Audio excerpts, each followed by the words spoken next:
বাবা মায়ের একমাত্র সন্তান রোহান। বিয়ের অনেক বছর পর সন্তান লাভ হয় চন্দ্রা আর দিহানের। সেই রোহানের পর আর কোনো সন্তান হয়নি তাদের। সব মিলিয়ে বেশ সাদরেই বড় হয়েছে সে। তার কোনো চাওয়া পাওয়াই চন্দ্রা অপূর্ণ রাখেনি। রোহানও তার বাবা মায়ের সাথে বেশ সুখেই দিন পার করছে। দেখতে দেখতে সে বড় হয়ে গেল। এখন তার অনেক বন্ধু বান্ধব। তাদের সবার কাছ থেকে দেখে দেখে সে তার মা বাবার কাছে প্রায় বিভিন্ন জিনিসের আবদার করে। একদিন বিকেলে বলছিলাম যে রোহনের একটা মোটর সাইকেলের খুব শখ, এবার ওকে একটা মোটর সাইকেল কিনে দাও না। ওর সব বন্ধুদের মোটর সাইকেল আছে। অন্য সবার আছে বলে যে তারও থাকতে হবে এমন তো কোনো কথা নেই চন্দ্রা। মনে নেই সেবার সাইকেল কিনে দিলাম, তার পরের দিনই সে সাইকেল ভেঙে চুরে বাসায় আনলো। সাইকেল গেল, তাতে কোনো ক্ষতি নেই, কিন্তু সেও যে মরতে মরতে বেঁচে ফিরেছে। ও কি আর ছোট আছে, বড় হয়েছে না? এখন কি আর ওইসব করবে? নিশ্চয়ই খেয়াল রাখবে আর ভালোভাবে চালাবে। আর ও তো ড্রাইভিংও শিখবে। তুমি খুব ভালো করেই জানো যে রোহান কোনো কিছুই মন দিয়ে করে না। কাজ শুরু করে সেটা শেষ না করেই রেখে দেয়। এটাও দেখবে ভালো করে শিখবে না, এরপর রাস্তায় মোটর সাইকেল নিয়ে বের হয়ে অ্যাক্সিডেন্ট ঘটাবে। আমাকে ওর ব্যাপারে শিখাতে এসো না। তুমি সব সময় ছেলের দোষ কেন দেখো বলো তো? ওকে যদি নিজে নিজে শিখতে না দাও তাহলে ও শিখবে কেমন করে? ও তো কিছু শিখবে না, সারা জীবন বাবা মার ঘাড়েই পড়ে থাকতে হবে। তুমি ওর কোনো দোষ দেখতে পাও না। আমি ওকে শাসনও করি, তবে তোমার মতো নয়, তুমি একটু বেশিই করো। আচ্ছা, ও যখন স্কুলে পড়তো ওর একটা ফ্রেন্ডের জ্যামিতিও চুরি করেছিল, তুমি কিছু বলেছিলে? ওটাকে চুরি কেন বলছো বলো তো? না বলে নিয়ে এসেছিল। না বলে নিয়ে আসাটাকেই চুরি বলে চন্দ্রা। এছাড়া শুধু সেবারই না, আরও কিছু জিনিস পাওয়া গেছে যেটা ওর না, বা ও নিজেও সেটা কিনেনি। মাঝে মাঝে আমার পকেট থেকে ওর টাকা সরিয়েছে। সেটার বেলায় কি বলবে? এটাও কি চুরি না? আশ্চর্য, বাবার টাকা নিতে পারবে না? কথা ঘুরিও না, নিতে পারবে, তার জন্য তো চাইতে হবে, কিন্তু সে চায় না, নিজের মনে করে নিয়ে নেয়। আর এটা কি আমি চুরিই বলবো? আর ওর কিসের অভাব আমি রেখেছি বলতো? ছেলেটা এমন বিগড়ে গেল কেন? এখন যা দেখছি ছেলেটার শুধু শিক্ষারই অভাব। ও সব একটু আধটু ওই বয়সে করেই, এই সব ধরে বসে থেকো না তো। আর এখন থেকেই ও একটু একটু করে শিখবে। হাসালে তুমি আমাকে। এখন থেকে শিখবে? এখন শেখার বয়স নাকি? এখন অন্যকে ওর শেখানোর বয়স। আর তোমার বলা সেই একটু আধটু যখন বিরাট আকার ধারণ করবে তখন কে দেয়ার কুল পাবে না। তোমার আশকারা পেয়েই ছেলেটা বিপদে গেছে, এখন যা বুঝতে পারছি। হ্যাঁ, এখন তো শুধু আমারই দোষ দেবে। সব সময় তো দোষ মায়েদেরই হয়। ঠিক আছে, যা হবার হয়ে গেছে, এবার একটু শাসন করো। নিজে তো ছেলেটাকে এটা সেটা করে শাসন করো, আমার জন্য আর কি কিছু বাকি রেখেছো নাকি? যা পারো করো গিয়ে। তোমাকে কিছু বলে লাভ নেই, তুমি ওর ব্যাপারে সবসময় উদাসীনই থাকবে। আর কোনো কথা বাড়িও না। এবার এক কাপ চা দাও এনে আমাকে। সে যাচ্ছি, কিন্তু মোটর সাইকেলের বিষয়টা। মোটর সাইকেলের জন্য টাকা আমি দিতে পারবো না। ঘরে যেই টাকা আছে সেটা আমার ব্যবসার টাকা। নতুন মাল তুলতে হবে দোকানে, নয়তো ভরাডুবি হবে। ওর একটা শখ তুমি রাখবে না? বাবা হয়ে যদি ছেলের এই শখটা না রাখলে, তাহলে আর কি করলে তুমি? না, রাখবো না আমি। ছেলেটার মন খারাপ হবে যে। ওকে বলো নিজে টাকা আয় করে তারপর ওর শখ পূরণ করতে। নিজের কষ্টের উপার্জনের টাকা হলে তখন শখ এমনিতেই কমে আসবে।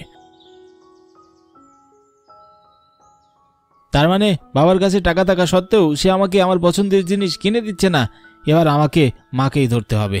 আমিও দেখব আমাকে আমার শখের জিনিস কিনে না দিয়ে যায় কোথায় বাবা।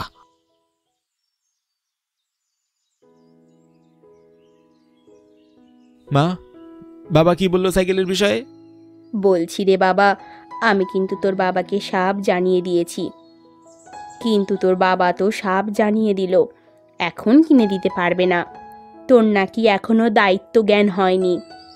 আর তুমিও সেটা মেনে নিলে? আমার হয়ে তুমি কিছু বলতে পারলে না? বলিনি আবার, তবুও তো মানছে না। আসলে বয়স হয়েছে তো, একরোখা স্বভাবটা বেড়েছে। আমিও তো তাই বলছি, আমার বয়স হয়েছে। এত সব সম্পত্তি কার জন্য তোমরা তৈরি করেছো? আমি তো তোমাদের একমাত্র সন্তান, সবকিছু তো আমার জন্যই নাকি? ওই বুড়ো আর বাঁচবে কদিন? রোহান, নিজের বাবাকে নিয়ে এইভাবে বলতে একটুকু বিবেকে বাঁধলো না? ছি, আদর দিয়ে কি সত্যিই আমি তোকে নষ্ট করে ফেললাম? না, এভাবে বলা যাবে না। মাও যদি বেঁকে বসে তাহলে তো আর মোটর সাইকেলটা পাবো না। সরি, আমি আসলে ওইভাবে বলতে চাইনি। আমাকে ছোট থেকে কিছুর অভাবই তোমরা বুঝতে দাওনি। আমার সব আবদার তো তোমার কাছেই আমি বলি। প্লিজ মা, লক্ষ্মী মা আমার, তুমি একটু বাবাকে বুঝিয়ে বলো মোটর সাইকেলটা আমার দরকার। আচ্ছা, আমি দেখছি কি করা যায়, কিন্তু খবরদার, আর যদি কখনো আমি শুনেছি বাবার নামে এমন বাজে কথা। না মা, আর অমন কথা বলবো না, প্রমিস করছি। ঠিক আছে, তুই এখানে দাঁড়া, আমি দেখছি কি করা যায়। রাতে তোর বাবা অফিস থেকে ফিরলে আমি আবারও এই নিয়ে কথা বলবো। হ্যাঁ মা, কিন্তু একটু অন্য বুদ্ধি খাটিও যেন বাবা এবার রাজি হয়। হ্যাঁ হ্যাঁ, সেই নিয়ে তোকে ভাবতে হবে না।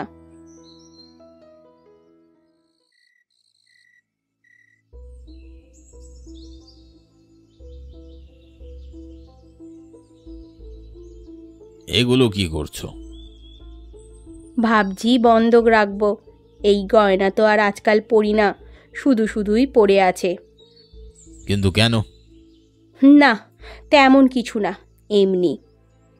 ও আচ্ছা, বুঝেছি, ছেলের আবদার রাখতে এমন এখন সব এইসব বিক্রি করছো, তাই না?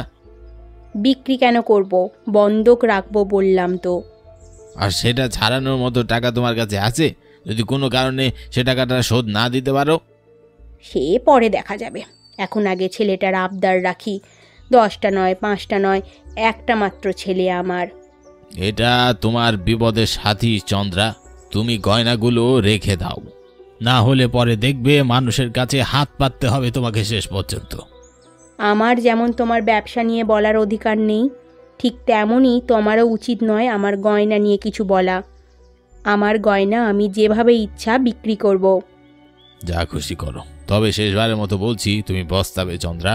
ছেলেকে আমরা মানুষ করতে পারিনি, ও আমাদের শেষ বয়সে দেখবে না, তখন নিজের কপালই চাপড়াবে। আর আমি সেই সময়ের জন্যই তোমাকে এই গয়নাগুলো যত্ন করে রাখতে বলছি। তুমি তো নিজের ছেলের ব্যাপারে যতটা খারাপ কথা বলো, ততটা খারাপ চিন্তা কোনো বাবাও করে না। আমার ছেলে ঠিকই আমাদের শেষ বয়সে দেখবে, এটা আমার বিশ্বাস। হ্যাঁ, তুমি সেই আশাতেই থাকো, কিন্তু সেই সময়ের আশায় গুড়ে বালি হবে, মিলিয়ে নিও।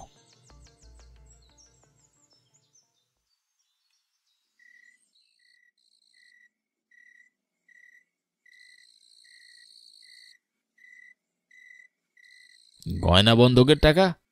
হ্যাঁ, অবশেষে টাকাগুলো নিয়ে এলাম।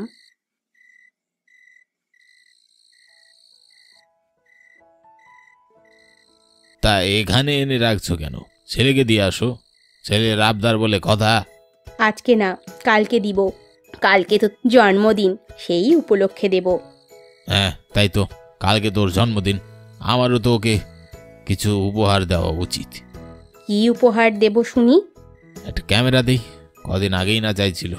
কিন্তু তুমি না ওই টাকা ব্যবসার জন্য রেখেছিলে? তা রেখেছিলাম, তবে আপাতত সেটা লাগছে না। ওর তো ফটোগ্রাফির খুব শখ, যদি এটাতেও ভালো কিছু করতে পারে ক্ষতি কি? এটা না হয় ওর ভবিষ্যতের জন্য আমরা একটা ছোট্ট ইনভেস্টমেন্ট করলাম। তুমিও তো ওকে কম ভালোবাসো না, তবু ছেলেটাকে এমন বোকাঝোকা কেন করো? তোমার খারাপ লাগে না বুঝি? ও তুমি বুঝবে না, ছেলে মেয়েদের মানুষ করতে গেলে দুজনকেই নরম স্বভাবের হলে হয় না, বাবা মায়ের মধ্যে একজনকে একটু কড়া হতে হয়। তুমি যদি কড়া হতে তাহলে আমি নরম হতাম, কিন্তু তুমি তো নরম, তাই আমাকে একটু কড়া হতে হচ্ছে। কাউকে না কাউকে ভয় পাওয়াটা জরুরি। তুমি যে কখন কি বলো না বলো তা আমার মাথায় ঢোকে না। ভালোবাসো, অথচ ছেলেকে সেটা দেখাতে পারো না। ওর বুঝি ওর বাবার কাছ থেকে ভালোবাসা পেতে ইচ্ছে করে না?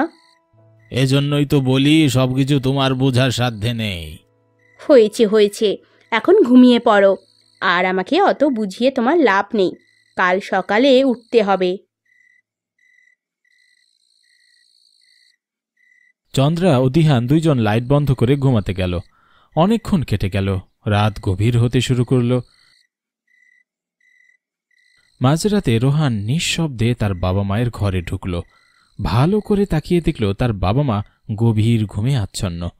হঠাৎ তার মনে খেয়াল হলো, কাল তো আমার জন্মদিন, অথচ আজকেও আমাকে যাচ্ছে তাই কথা শোনালো। ঠিক আছে, আমার জন্মদিনের উপহার আমি নিজেই নেব। এরপর সে আস্তে আস্তে আলমারি খুলে বাবার ব্যবসার টাকা আর মায়ের গহনা বিক্রির টাকাগুলো নিয়ে সে চলে আসে। পরদিন সকালে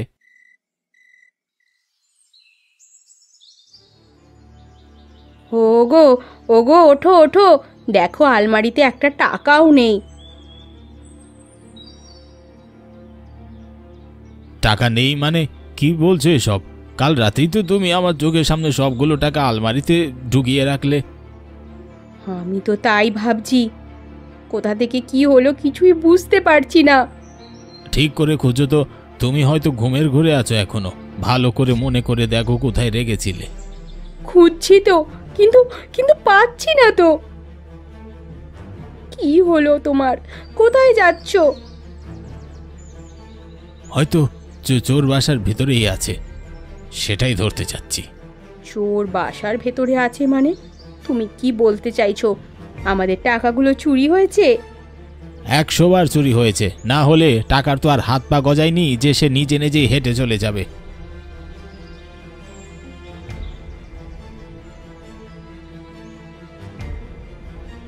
দাঁড়া রোহান। থমকে দাঁড়ালো রোহান। দিহান আর চন্দ্রার সচরাচর এত সকালে ঘুম ভাঙে না। রোহান এই সুযোগেই টাকাগুলো নিয়ে তার নিজের মতো খরচ করতে চাইছিল, কিন্তু দুর্ভাগ্যবশত হাতে টাকাগুলো রেখেই সে ধরা পড়ে গেল তার বাবা মায়ের কাছে। তোমরা এত সকালে আমার রুমে? তোমার হাতের ওই টাকার বান্ডিলগুলোর দিকে তাকালেই বুঝবে কি হয়েছে। ওই দেখো চন্দ্রা, তোমার ছেলে টাকাগুলো চুরি করেই নিয়ে যাচ্ছিল। এবার দেখলে কত নষ্ট একটা ছেলে তুমি তৈরি করেছো। আসলে বাবা, তোমরা যা ভাবছো তেমন কিছু না। আমি আর কোনো কিছু বলবো না।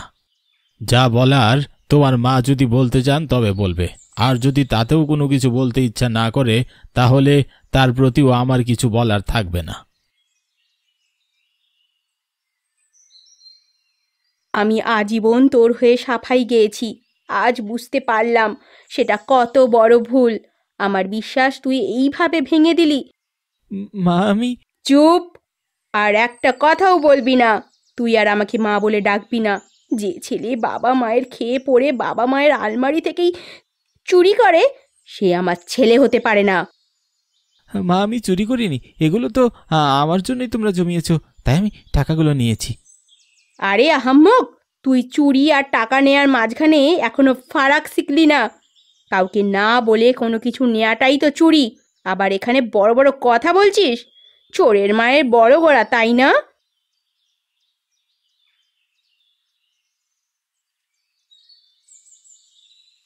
তোর জন্যই এই টাকাগুলো ছিল। আজকে তোর জন্মদিন উপলক্ষে তোর হাতেই টাকাগুলো দিতাম, কিন্তু তুই আর সেটা পাবি না। তুই নিজেই নিজের সম্মানটা নষ্ট করলি, আর আমার মাথাটাও হেট করে দিলি তোর বাবার কাছে।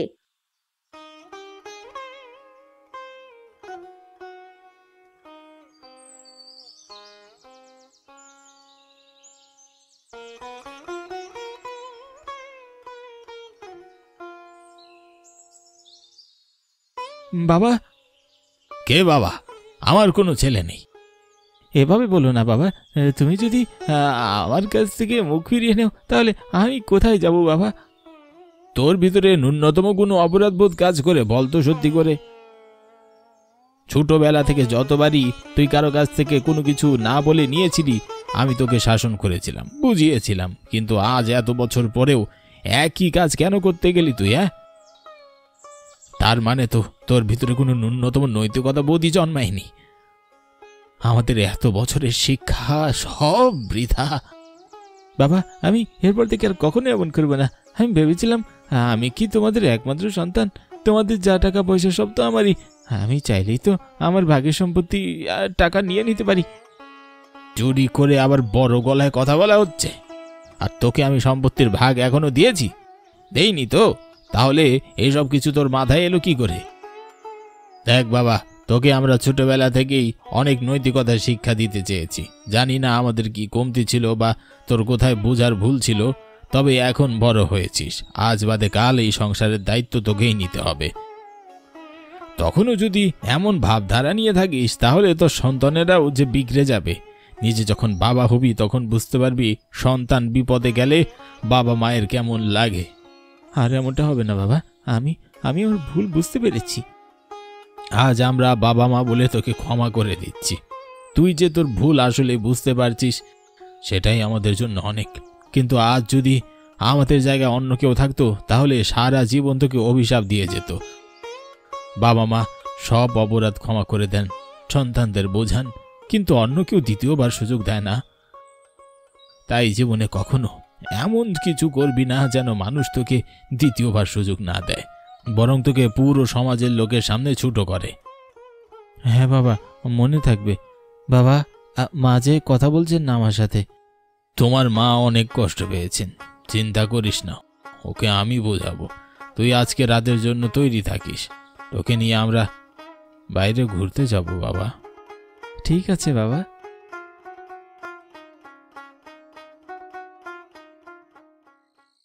এরপর দিহান চন্দ্রাকে ভালো করে বুঝিয়ে ছেলের উপর থেকে অভিমান ভাঙিয়ে দিল এবং রাতের বেলায় তারা তিনজন বেরিয়ে গেল নিজেদের ভিতর একটা ভালো সময় কাটাতে।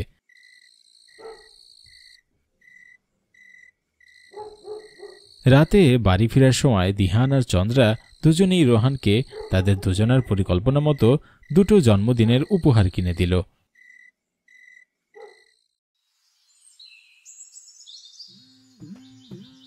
চুরি অনেক গর্হিত একটি অপরাধ, সেটা সমাজের মানুষের থেকেই হোক অথবা নিজের রক্তের মা বাবা থেকেই হোক।